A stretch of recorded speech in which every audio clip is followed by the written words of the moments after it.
নমস্কার, এসপিইএন চ্যানেলে আপনাদের স্বাগত।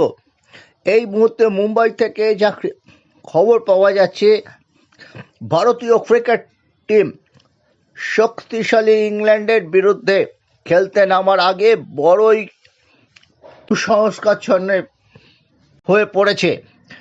গতকাল ছিল চন্দ্রগ্রহণ, 3:20 থেকে 6:48 পর্যন্ত।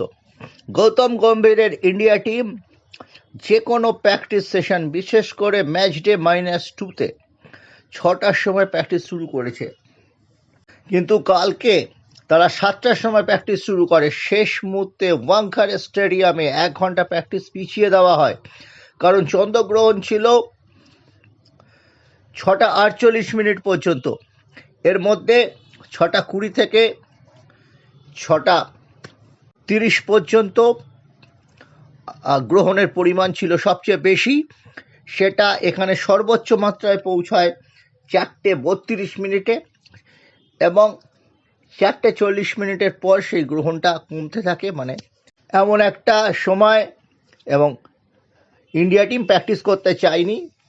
আরও 6:48 গ্রহণ ছেড়েছে, আরও একদম ঘড়ি ধরে 12 মিনিট পর প্র্যাকটিসে নেমেছে। আমরা দেখেছি দেশের যে কোনো প্রান্তে যখন খেলতে যাচ্ছে ইন্ডিয়া টিম, সেখানকার যে বড় বড় টেম্পলে যাচ্ছে, কালীঘাট মন্দিরও তার ব্যতিক্রম ছিল না ইন্ডিয়া টিমের ভিজিটের ক্ষেত্রে।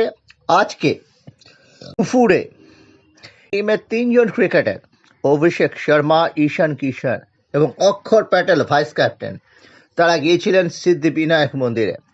সিদ্ধিবিনায়ক মন্দিরের ট্রাস্টের পক্ষ থেকে সেই ভিডিও বাজারে ছাড়তেই ভাইরাল হয়ে গেছে। ক্রিকেটের দৃষ্টিকোণ থেকে নিশ্চয়ই ইন্ডিয়া এই ম্যাচে এগিয়ে আছে।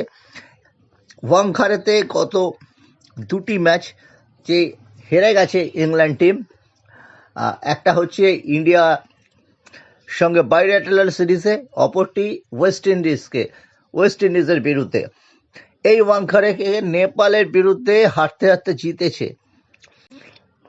ওয়াংখারে সেই 7 নম্বর পিচেই খেলা হবে, যেখানে ইংল্যান্ড ওয়েস্ট ইন্ডিজের কাছে হেরে গিয়েছিল। সব ব্যাপারটাই কিন্তু ফেভারেবল আছে, যদিও শ্যাম করণ এই উপমহাদেশে অত্যন্ত কার্যকরী বোলিং এবং ব্যাটিং করছেন। জোফরা আর্চার রয়েছেন। শ্রীলঙ্কায় এই দলের পেস অ্যাটাক খুব একটা মন কাটতে পারেনি, কিন্তু ইন্ডিয়ার উইকেটে এই যে সিম অ্যাটাকটা কিন্তু তাদের মন্দ নয়। দলে কোয়ালিটি স্পিনার রয়েছেন, সব মিলিয়ে কিন্তু শক্ত চ্যালেঞ্জ ছুড়ে দেওয়ার ক্ষমতা রাখে শ্যাম করণ। অবশ্য সেই প্যাক বলছেন, আমরা ইন্ডিয়াকে ভয় পাচ্ছি না। ইন্ডিয়াকে ভয় পাওয়ার কিছু নেই, ওদের দুর্বলতা আমরা জানি। কিছু দ্রুত উইকেট তুলে নিতে হবে, আর আমরা যদি ব্যাট করি টসে জিতে, সেটাই মঙ্গলজনক হবে। টসটা জিততে চাইছি আমরা। সব মিলিয়ে কিন্তু একটা নেল বাইটিং ফিনিশ দেখবো, ইডেনে যেরকম হয়েছিল। 4 ওভার বাকি থাকতে ইন্ডিয়া জিতেছিল বটে, কিন্তু একটা সময় ম্যাচের ভারসাম্য একেবারে দুদিকেই হেলেছিল। প্রায় 50-50 ম্যাচ ছিল। শেষ 2 ওভারে কেল্লা ফতে করেছিলেন, এবং সেই সঞ্জু স্যামসন সেই ম্যাচের হিরো, যার ওপর আস্থা রাখতে পারেনি গৌতম গম্ভীররা, শীতাংশু কোটাকরা।